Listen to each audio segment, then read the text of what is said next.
Joining us today for the Wellness at Work 2024 webinar. My name is Shireen Gill, and I'm the PR and Communications Lead for Southeast Asia at Employment Hero. It's my absolute pleasure to be your host and moderator for today's session. As we all know, workplace wellness has taken a new level of importance, especially in today's fast-paced and often overwhelming work environments. Next slide. Before we dive into today's discussion, I'd like to give a quick overview of what's in store for the session. Our webinar is divided into 3 key parts.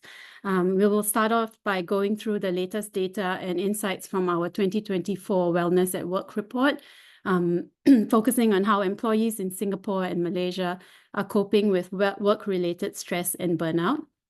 Next, we have Mato Kotwani, partner at PD Legal, who brings a wealth of legal expertise, particularly in employment law, and he will be offering valuable insights into the legal framework surrounding wellness and flexible work arrangements, including the latest guidelines and best practices of flexible work arrangements in Singapore and Malaysia.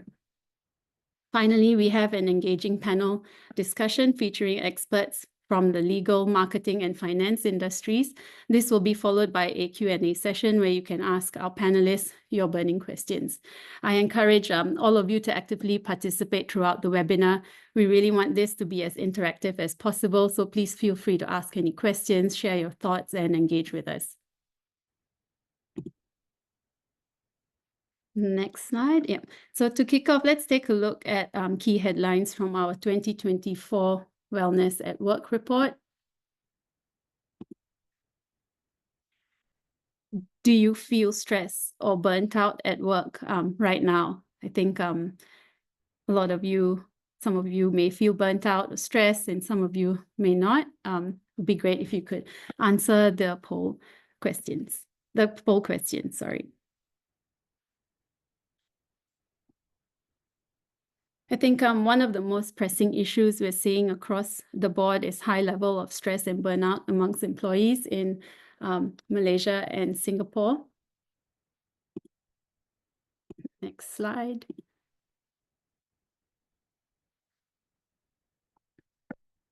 So yes, I think there are quite a number of people here. Today, 47% of our participants do feel burnt out and stressed. 35% feel they're not, and there's some of you who don't know, which is the last 17% of our audience. Next slide. So when we compare the data between Singapore and Malaysia, the figures are quite concerning. In Singapore, 61% of employees reported that they are struggling with burnout at work. In Malaysia, this number is even higher, with 67% of employees feeling the same way. These numbers reflect a significant portion of the workforce that is at risk of reduced productivity, higher absenteeism, and overall dissatisfaction. It's clear that both employers and employees need to prioritize wellness more than ever before. Next slide, please.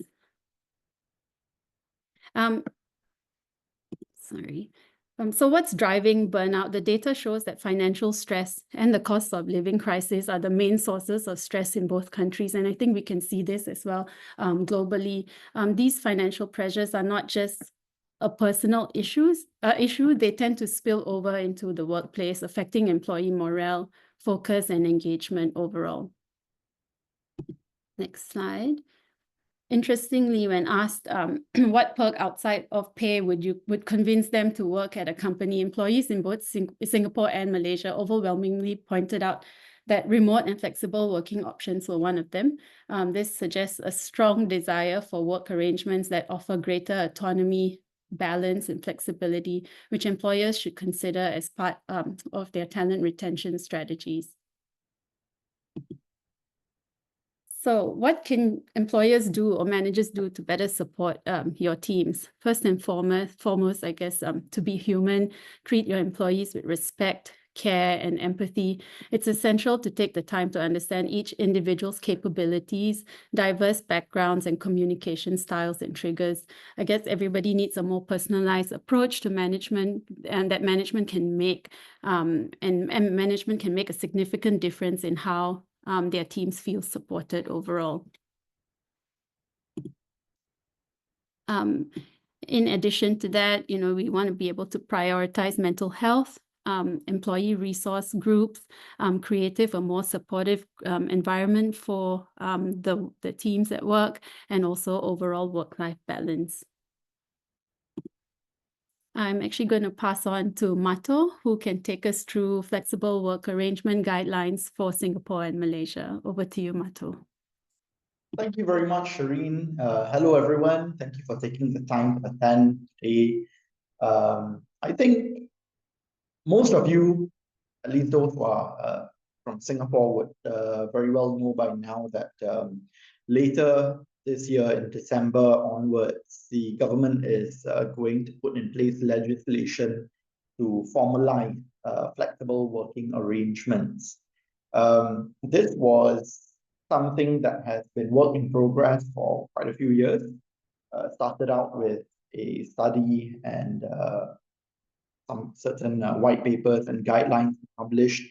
The government has accepted them, and very soon, in the next few months, it's going to be formalized. So what are flexible work arrangements? If we go to the next slide, we'll see that there are really three that are envisaged by the new legislation. You've got flexi place, flexi time, and flexi load. I think all these three concepts are quite self-explanatory. So when you have flexi place, the employee has the ability to work at a location other than the traditional office, right? So you can work from home. Flexi time allows the employee to work at different times, provided that there's no overall change to the total number of hours of the workload, right? So for example, the employee can maybe start an hour later or put in a few extra hours on one day and then take a reduced load the next day, but the overall hours are the same. And then we have flexi load, where the employee has the flexibility to work at a reduced number of hours or reduced on reduced responsibilities and workloads. So these are the three flexible arrangements that are envisaged by the new legislation. Next slide, please. Now, what underpins the new legislation? We can trace it back to the tripartite guidelines that were published earlier in 2023. And these guidelines really underpin the legislation that's going to come into force. So first of all, there must be a clear set of workplace norms around requesting for FWAs and considering requests. The recommendations provided by the legislation are intended to guide the process of requesting, but not necessarily the outcomes. Employers should consider requests based on their commercial and business needs. And of course, employees should use them responsibly. These guidelines only apply to formal requests, which are made in writing, and I'll touch on this a little bit. Employees who've just started and who are on probation are excluded, and your employers are not required to consider requests from job seekers. And quite importantly, the new legislation is going to apply across the board, so there are no carve-outs for smaller organizations. Now, what this means is that essentially the legislation is going to set into motion the requirement for employers to have a policy for flexible work arrangements and a mechanism for employees to submit it. But the legislation is not going to mandate that the employer must, in fact, approve any employee's request. What it is trying to do is to essentially create a framework such that there are certain parameters around which employers should consider these requests. Employers can't get away with saying, we don't have a culture of having flexible work arrangements, or we are afraid that, if we allow one employee to work on a flexible work arrangement, it's going to open the floodgates, so we are going to disallow this request. Right, so it's quite focused, it's quite clear. Employers need to consider these requests fairly based on your organization's commercial and operational needs, right? Next one. So the golden question, what do employers or people in HR, what do you need to do? By the end of the year, by December, I think, so you should start the ball rolling now. All companies, all organizations should have a formal FWA request process in place for everyone, for all employees who are not on probation. You need to have a mechanism, training policies in place at a management level so that everyone is aligned. You know how to fairly consider FWA requests.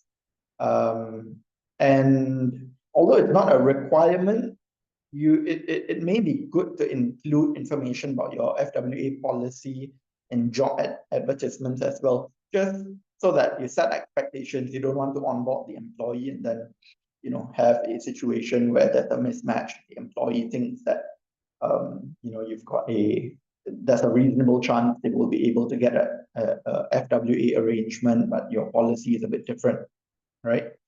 So like I said, there's no regulations specifying that employers must accept the FWA requests, but the expectation is that you have to consider it fairly and you have to provide a written response within the prescribed timelines.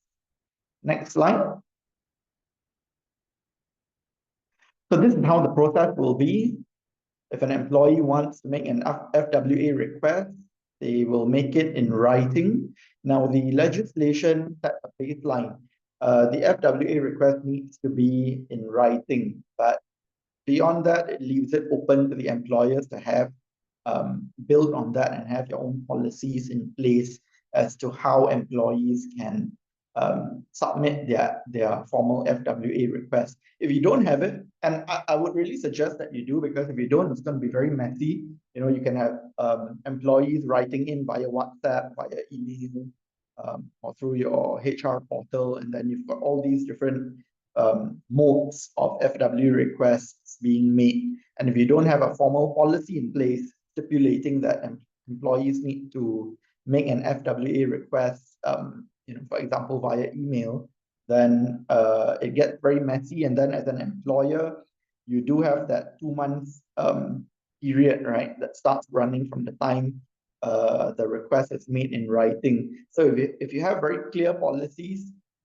employees need to make the request through the HR portal or through email, then you know very clearly when your timelines start to run as well. Once you have the request, like I mentioned, a decision needs to be made within 2 months. And if the request is rejected, then employers are encouraged to engage with the employees and offer some alternative arrangements or options. Okay. And also the tripartite guidelines have in place a standardized ready-made form for the FWA request. So they've thought about it. It's quite idiot-proof. You can just go to the website, use their forms, and then implement that in your framework. Next slide, please. So similarly, Malaysia is a few steps ahead of us. They've already implemented this in legislation. Similar to Singapore, you've got flexible, the new Section 60P of the Employment Act there allows for flexible hours of work, flexible hours per day, and flexible places of work as well. Next. And similar to Singapore, the employee will submit the application for FWA using a prescribed form. And again, identical, you've got 2 months. The employer has 2 months from the date of receipt of the application to approve or refuse the application. And the employer has an obligation to communicate its decision. Quite importantly, if there's a refusal, the employer needs to state the grounds of such refusal. I'm not entirely sure whether Singapore will adopt this third requirement to state the ground of refusal. So far, it appeared from the guidelines that the legislation will require this as well. But I think we'll have to wait and see the final legislation and see whether there's a requirement for the employer to provide grounds of refusal. But I would think that it would mirror the Malaysian provisions. Next slide. So much has been said, I think, about flexible work arrangements. What are the benefits? We've seen the polls earlier shared by Shireen. Many employees feel burnout. They do feel that if they are given the opportunity to have flexible work arrangements, it will really help with the burnout. Also with cost of living, because if you save on your travel expenses, you reduce your overall monthly expenses as well. So I think there will be many benefits, and not only to employees. If we take a macro look at things as well, I think from a policy perspective, from an environmental perspective as well, when you have 25% of the population of your workforce on a flexible work arrangement, it's going to ease transport, it's going to reduce your carbon emissions, so there'll be a lot of benefits. For the employer's perspective, it means you don't have to take on larger rentals, increase your office sizes. So I think there will be a lot of benefits, but that being said, we have to be mindful of the downsides as well. And I think there will be a few. Building team camaraderie, team inclusion, all of these things risk being affected as well. So I think for employers, there's a need to balance and have policies in place that allow for flexible work arrangements, but at the same time, do it in a way where you are still fostering that human-to-human interaction between your employees, because I think that's very important as well, and it affects culture, it affects the work environment too. Next slide. Okay, I think we can skip to the next one. Okay, so if you want more resources for Singapore, you can look at the StaffHelp website. MOM also has published the guidelines on flexible work arrangements. In Malaysia, you've got legislation already in force, Section 60P and 60Q of the Employment Act. You can look at the Talent Corporation Malaysia, Talent Corp. They've got resources there as well. Next. Okay, I'm done. Thank you very much. Back to you, Shireen. Thanks, Mato. That was very insightful, and thanks for taking everybody through the guidelines and framework. That was very, very helpful, I'm sure, for a lot of you employers out here and employees as well. Now that we've covered some of the key findings and actionable steps from the Wellness at Work report, as well as what Mato has taken us through, it's time to hear from our panel of experts for them to share more. I'd like to introduce our panel over to you. Firstly, we have Mato, who you've already heard from earlier, and then we have Delbert Ty, who is the Chief Marketing Officer at Coffee Meets Bagel. And we also have Peter Yong, also known as Mr. Money, the co-founder of Finlit Media. Peter is an advocate for financial literacy. So hi, everyone. Hi. Hi, how are you?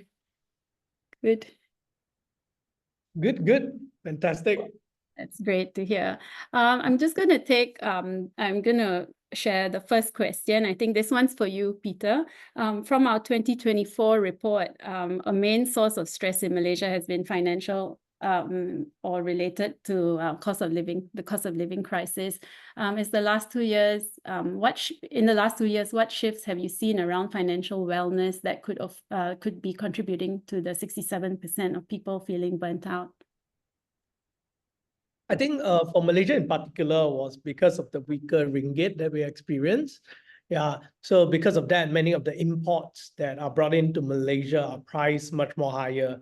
Yeah, therefore it led to higher inflation among the people, and that's why it was more difficult for people to survive. But more importantly, also actually, the salary environment in Malaysia over the past 10 years has not really increased that much. Right, fresh grad pays remains relatively the same, while things has increased significantly. So we are not too surprised when we actually looked at the data, and many of Malaysians are actually feeling burned out when it comes to quoting financial as part of the main reason. Yeah, That's true. Thanks, Peter.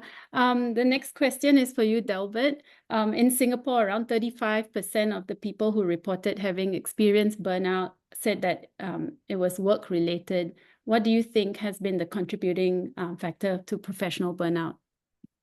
I think when it comes to work-related, one thing that I have seen from my experience and from other people I've spoken to is just the lack of clarity that comes from leadership, because that translates in waste.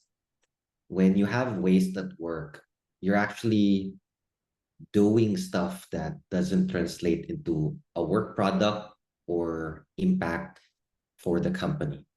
And besides that, not at the end mattering, it's actually also very demotivating. So when imagine there's a situation, and I'm sure like lots of people listening to this call can relate, management gives a direction to do certain things, and then as a team works on that thing, midway there's a pivot for whatever reason.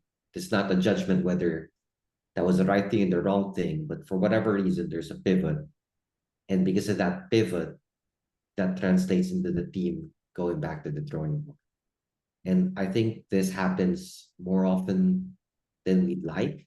And that translates to a lot of wasted hours, a lot of wasted work, and eventually contributing to more burnout. And that's why I'm not surprised that that's the number two reason besides financials. Thank you, Delbert. We'll go on to the next question. That is for you, Mato. We spoke about flexible work arrangements earlier. Are there any types of arrangements that might be common or that employers can anticipate to see over the next couple of months? Thanks, Shireen. I think, and this is just me being anecdotal, I don't have the data, but I would imagine that flexi hours would probably be the most attractive.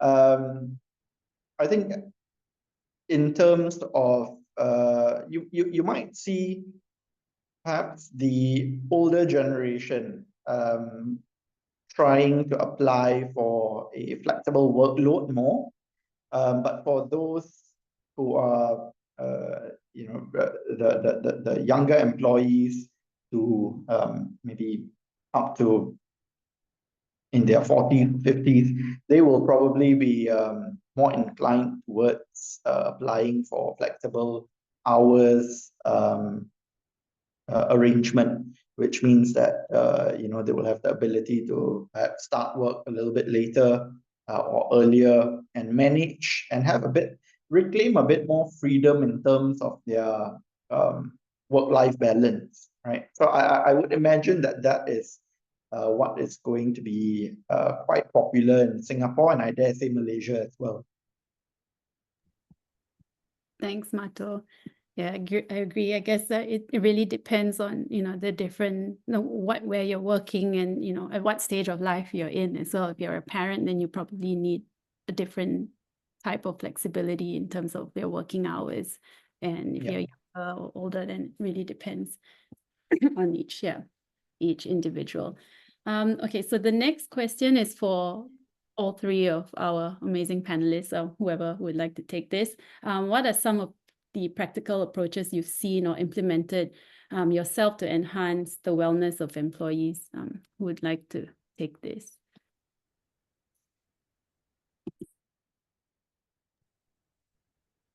I'll go ahead. Yeah. So for myself here, I think I totally agree with Delbert earlier when he did mention about being clear about communication. I think when it comes to burnout workplace and wellness and flexibility, it comes down to one big part of the thing is communication within the working setting, right?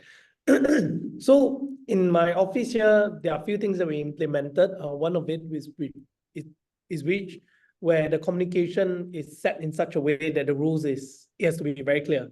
So that means no politicking, right? Yeah, I think politics is always one of the workplace biggest problem. And in fact, I left my previous job because of politics. And setting up my own company means that I get to decide the culture and politics all together. And even until today, when I talk to many of my friends who are C-level in many other companies, they tell me that they spend most of their working hours dealing with politics and relationship, and only post-work they get to go home and do proper work, right? And I just can't imagine how difficult that life is gonna be. Like it's gonna be so burnout. So in my office, there are a few rules that I implement to ensure that this doesn't happen. Firstly is that we always say that communication has to be open and clear. And clear by meaning that if it leans on to becoming very straightforward that the work quality is not good and you're just not good in explaining yourself, you have to say that this work is bad, right? Can you redo it, right? Just say this work is bad, right? Don't beat around the bush. Don't go and say like, hey, not bad, but it requires some sort of an improvement. So it leaves a lot of stress, right? Because people gonna guess what I need to change. Yes, on the other hand, when we implement this, it also makes it difficult for people who are more easily offended. Because like, hey, how can you be, take it in such a way and say my work is bad, right? Are you taking it personally? So as a leader of the company, we have to time keep ensuring that when people leave such a comment, do not ever personally attack someone. Never say things like you are stupid or I don't think you can understand it. But it has to be directed to the work and work alone, right? That's one part. On the other hand, also, I think this helps with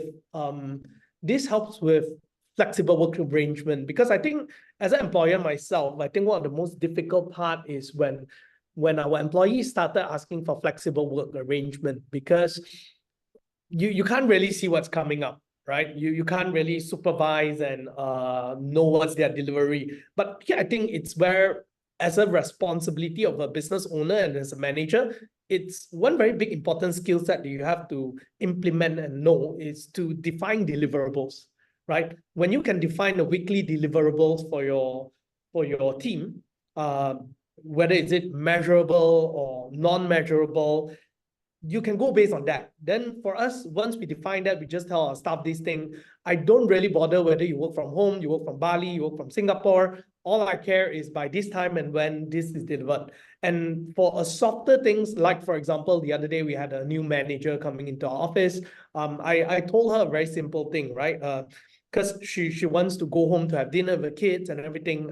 I just let her know one thing, that when it comes to working here as a manager, you need to be able to build a good relationship with the staff, right? And why do you need that? Is because you can get information from them when you implement certain things, whether is it working or not before it blows up, right? So she did ask me this question: does it mean that I have to stay back late to hang out with the team?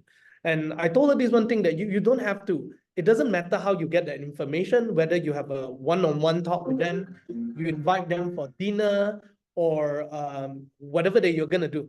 The goal here is very simple. Just get information from them. Whether you do it over dinner, you do it over a weekend, you do it over a phone call or a meeting, it doesn't matter. So when you build your organization in a much more objective-driven manner and with clear expectations spelled out and defined, I think the workplace flexibility becomes much more easier, and you can implement it much more smoothly, seamlessly as well. Yeah, that's for me. Wow. Really great answer from Peter. Really bang on, agree with everything he said. And just to add on, that's exactly the kind of thing that I think is actually free for a lot of companies to do. Like, I acknowledge I'm in a very privileged position that the company I work for has extremely flexible work policies, probably the most flexible you've ever heard of. We have a 4-day work week. We have asynchronous work environment, which means we barely have any meetings, and we are 100% remote. There's no offices anywhere in the world. But that's only possible because of the clarity in the direction that we have and the clarity in the deliverable, or what I would call the work product of each individual team member is responsible for. If there's that level of clarity, like Peter said, whether you work from home, whether you work from Bali, it's fine so long as you deliver the thing that you need to deliver by the time you promise to deliver it. And so long as everyone is held accountable to that, then any kind of flexible arrangement should be pretty straightforward to apply. In fact, even if you don't apply any of those flexible work arrangement, just a level of clarity, I think, is going to be a big boon to everyone involved in the workplace.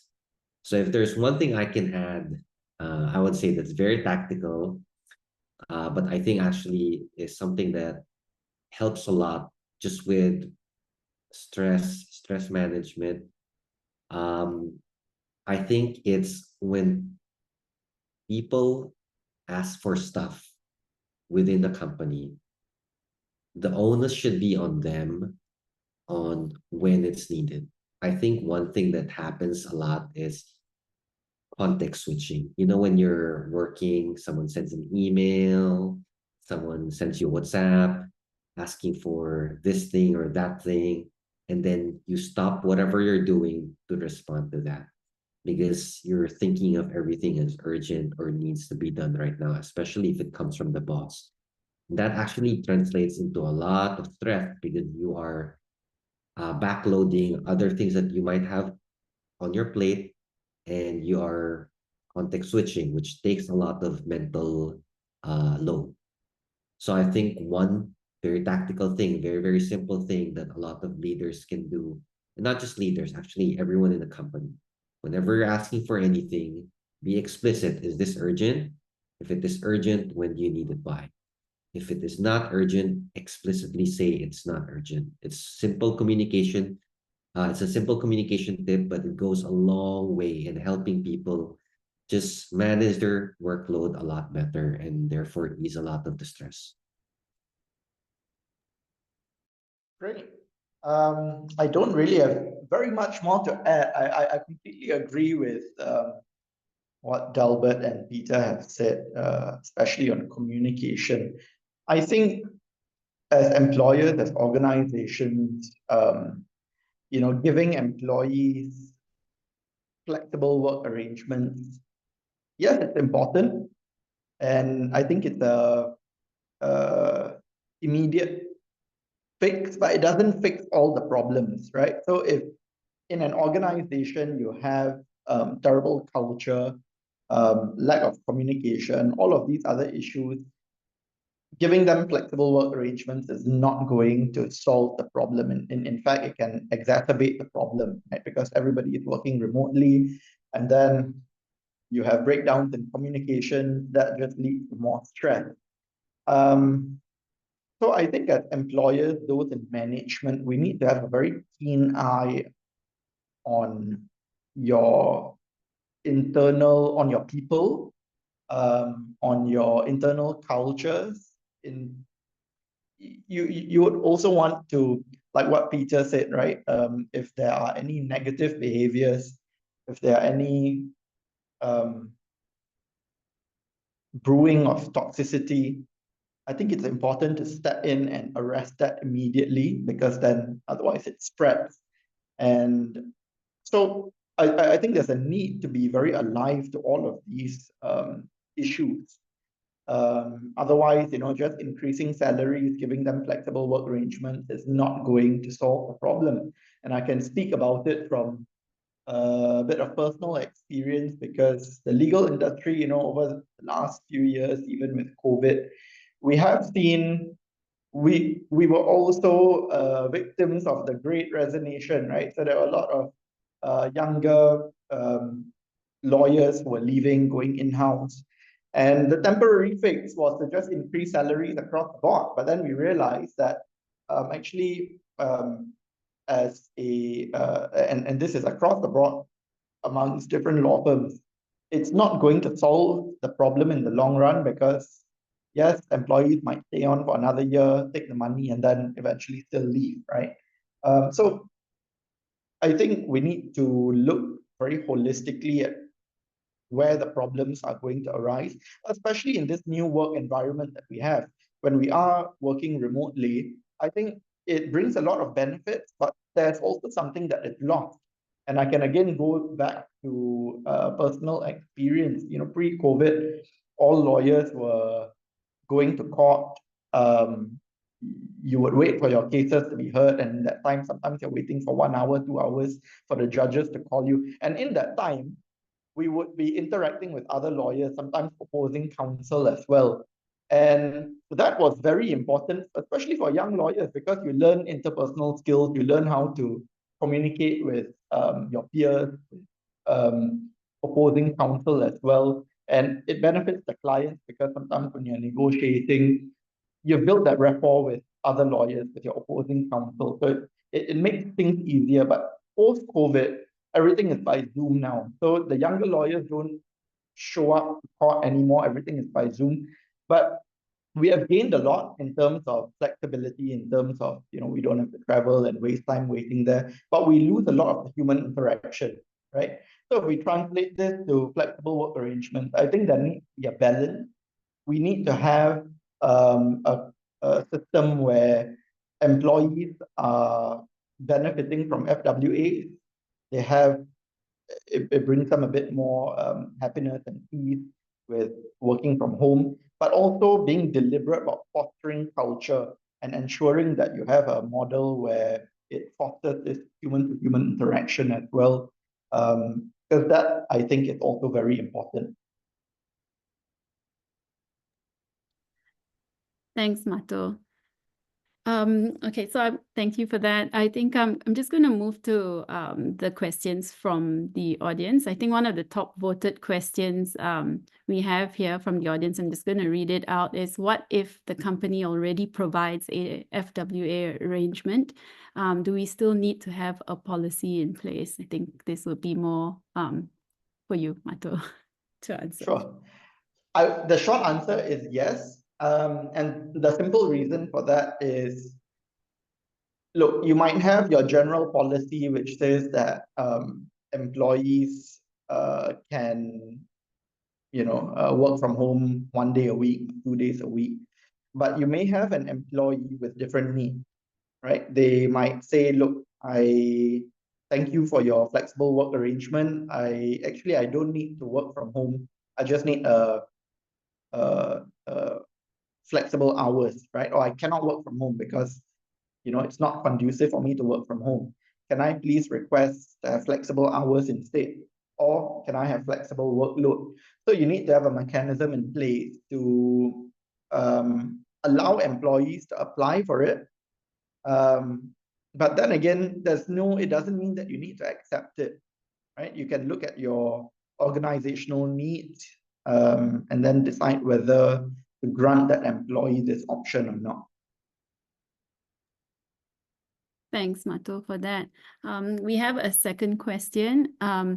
Maybe Delbert could help with this one.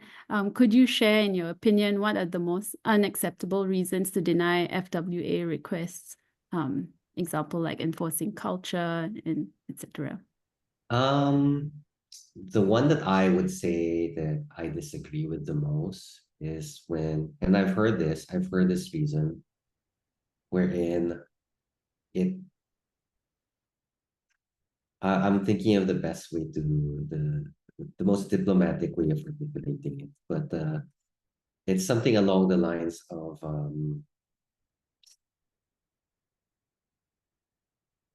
it can apply to some people because they're more mature, and then it can't apply to others because they're less mature. And I think that's a cop-out answer. I think if management deem certain employees to be less mature and less likely to leverage or use FWA policies in a responsible manner, then there's a fundamental lack of trust there, and either management has a trust issue, or they should just let go of the employee. I think it's like it's to me, it is logically incongruent for how can you pay someone to do a thing that you think is vital enough for you to pay for them, yet not deem them mature enough to practice proper judgment. I think it's like illogical. But unfortunately, I've heard this quite a number of times from a number of people. So yeah, that's unacceptable. That's a red flag. If you hear that, that's a red flag. Thanks, Delbert. I think, yeah, having that cultural fit works both ways, right? So there needs to be employers and employees need to have that mutual understanding to see how they want to move forward in their work culture. All right, let's move on to the next question. We have, I think, again, another question from Mato, because this is FWA related. So for FWA in Singapore, can company fix the days that allow employees to have flexi? So meaning Monday and Fridays are blocked out and to disallow them to work from home. Thanks, Shireen. That's a great question. And I think by and large, many companies already have some, form of FWA in their policies. So you can do that. So as a general policy, you can say, look, these are our flexible work arrangements that are available, right? Mondays and Fridays, sorry, nobody can work from home because of actually the fundamental question is why, right? If it's just because the boss says, well, I like to see everybody on Monday. I mean, if there's no need for it, it's just, the boss likes to see everybody on Monday, then I would say there's no legitimate reason to disallow an employee from working from home on Mondays. But if there is a real need, let's say, for example, every Monday is your, say you need to go out to the field, meet clients. If there's a need for employees to be physically present, then you are justified in saying, look, these are the reasons why we cannot allow you to work from home on Mondays and Fridays. So it really comes down to the reasons why certain days are blocked out or certain requests cannot be allowed. Again, coming back to how the legislation is worded and the whole intent behind the legislation, it still gives a lot of autonomy to employers, companies to decide what flexible work arrangements to give. And if you can justify that, look, there is a legitimate reason why we cannot allow this or that, then so be it. What is important is you need to communicate those reasons to your employee. Makes sense.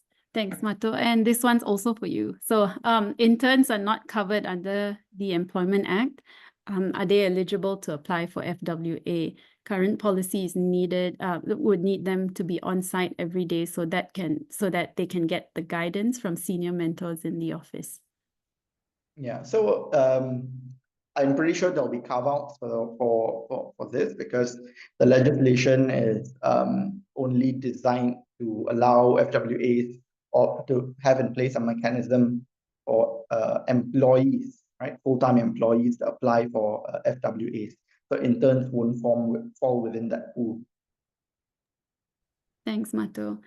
So now we have a question for Mr. Money, asking on behalf of a friend regarding getting more pay. What if an employee has always been hardworking, a huge advocate for the company and brand, adaptable to take on huge load of tasks, but pay rise is still not justified just because it's measured by impact? And what is impact? Is it sales? What does success look like? Right. I think there's two parts to this question. In order to really answer that, I think the first part is actually really a communication between this particular employee and the employer, right? When an employer tells you like there's no impact, it's best to really ask them to define what is impact, right? I mean, ask it politely. What do you mean by impact? Can you give me an example, a clear behavior, or clear result or output that you're looking at, right? Because sometimes I think it's quite easy for employers or even managers to just use big words like being strategic. But what does that even really mean, right? Yeah, so everything comes down to the output. Now, on the other hand, it's also a question about whether is this person sitting in the right place. Because put it as an example, say you are a very good engineer, but you are in a media company like mine. No matter how good you are at your job in calculating stuff, it's not going to create big impact, right? So then here's the question that you have to ask yourself: is this really a suitable working environment for you? Is your skill set really valued here? Because let's be honest, when you're working in a company, it's all about what kind of result you can bring and what kind of benefit the company can provide you, right? We shouldn't be putting work as something where we say like, we are a family, we are doing it together, we are building this brand because we love you, that kind of stuff. I know this is something that a lot of people like to preach, but I'm not a big believer of that, because then I think it crosses too far off professionally. Then maybe I should, as an employer, you can actually ask the person and say, hey, my kids want to go international school, can you take a lower pay? Or you can actually say that like, hey, my mom is not giving me enough allowance, or my mom did not taught me to wake up early in the morning. Can you change things for me? So I try to not cross such a boundary. Yeah, so work is work. Whatever that is structured as part of work, whether I like you or I don't like you, those are two different things. So all matters is the quality of your work. How good is it, and how much of a result is it bringing to the company? Now, then this comes down to the next part, where if you're in a supporting role, right? I believe that very often supporting role staff tend to be overlooked. Yeah. And here's where, when you tell your employer that, look, I really think that I'm providing value. Can you define it for me? Why do you think I don't deserve such a pay raise? And when you get your employer or your manager to really define, they have to come to terms with it. And you also will have to come to terms with it, whether do you want to stay or want to leave. Yeah, so I would just say that just have a very honest conversation, and if let's say this is not the right place, just make a move. Thank you, Peter. All right, moving on to the next question. What are some ways we can increase productivity within a company, even if there are FWA work arrangements in place? Maybe Delbert, you can get this one. Yeah, sure. I love talking about increasing productivity. So one thing that we do in my team specifically is we try to quantify the amount of workload every team member has going on as we plan for the upcoming quarter. So every team member has a number, and we call it project score, but I mean, the name doesn't matter, but it's just trying to quantify the kind of work that everyone is doing for the upcoming quarter. And through this quantification of that work, we're actually able to set a baseline that, okay, this quarter you did this number. Next quarter, do you think you can do 10% more? Or next quarter, do you think you can do a bit more than that? Then we can also do a postmortem at the end of the quarter. Did you actually accomplish all of those things? This allows us to really quantitatively understand how everyone is doing. Are they underwater? Do they have a lot of slack? Do they have a lot of capacity? And therefore we can do better work allocation in the succeeding quarters. So that's a pretty big ask. I can imagine like most companies will have a hard time implementing something like that. A simpler one I can suggest everyone attempt to do is time boxing what they're doing, tasks that they're doing. Do it at an individual level at first. If you want to do it, if you're the leader, if you're the manager, you can do it yourself. Then you can lead by example, eventually get your team to do it. That's something that is fairly simple and straightforward to do, just requires discipline. Time boxing literally just means anything that anyone needs to be done, you just block it out on your calendar, have it visible for everyone else to see. This ensures that it gets done by that time, and it ensures visibility for others. And then once that's done, you're actually able to have a higher amount of productivity because you're cutting out the time where people are asking when is this due or what's going on with this. And then the last advice I would say is do a team meeting audit or do any kind of meeting audit. Try to understand what meetings, especially recurring ones, are really, really required and see if you can cut that.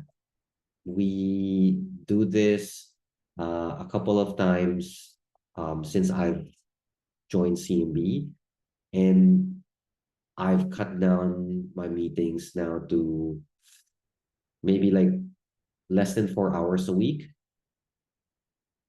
And I think, especially if you're an individual contributor, you can cut down your meetings even further so that you can focus on just getting the deliverables done on time.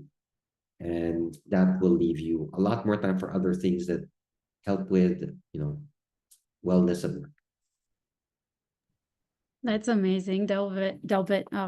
Yeah, and on how you've actually cut down your meeting time to 4 hours a week. That's very, very impressive.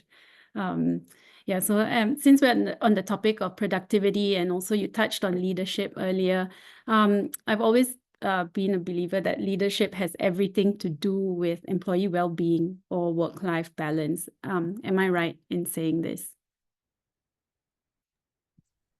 Yes, 100%. All right. Thank you. Yeah. I think that's unanimous. It certainly starts from the top. I think as leaders, as drivers of the business, you have a responsibility to take steps to ensure that you're building a cohesive environment. You're building an environment that look, the work is going to carry its stress of its own, right? I think the least that you can do is to ensure that you don't add to it. That's true. Peter, would you like to add in on that? Yeah, I think very often if the leadership is good, people are happy working there. Regardless of whether it's a flexible work arrangement or not, people will just be happy, right? I'll give you an example. In my office, except on Mondays, because of meetings, it's an office day, everyone's going to be back. The rest of the other days, you can work from home, right? What happened is I barely see my staff working from home. Most of them just comes to the office, and what they say is that they realize that if they do not come to office, they start to miss out on certain opportunities because the communication is so fast. There's a lot of things going on, and they feel like they grow much better in the office. Yeah, because there are people around. So I think the whole idea, just like when we first started this whole thing, when you actually design your workplace very consciously about the work culture, right? It will just take care by itself, right? Like what they say, culture is strategy for breakfast. But I think fortunately, unfortunately, when we look at many of the companies around, when you talk to them about culture, especially a smaller company, or sometimes even bigger ones, they feel like it's kind of chasing a dragon or something like that that's unattainable, right? Because they haven't tried a good culture before, or they feel like it's more important that we look at certain policies and so on, because it's much more there, right? And again, you can't look at culture unless the leader lives the culture himself. So yeah, so unfortunately, it's going to be quite difficult for many companies when they didn't start with a good culture. All they were depending on is just structure. Then what happened is that when you bring in new staff, what will happen is your cultures get diluted even further. So in fact, I'm a big believer that one of the main role of a HR person, aside from policies, IR, that kind of thing, is actually to be a chief culture officer. But the biggest chief culture officer of every single company, I believe, is none other than the CEO himself, right? So to give another example of how that could translate further down, is like in my company, actually, we have this policy where you go 2 steps down. What do we mean by that is, if today I as a CEO, I have a head under me, I will talk to the manager under the head. So it's 2 level down, which this is not commonly practiced in many companies. It's considered as like, hey, why do you bypass me and go to my staff, right? But here, the first day you become a manager, we tell you that as your leader will always go to your subordinates to speak to them, and it's going to be a water cooler conversation. It's not going to be like a KPI kind of conversation, but we're going to have a conversation. Why? Is to ensure that you as a leader, when you share your vision with the staff under you, and they are able to translate the culture or that vision accurately to the subordinate under them. So when you go down and talk to the people down there, and you realize that it is different from what you shared with your subordinate, now you know you have a communication issue.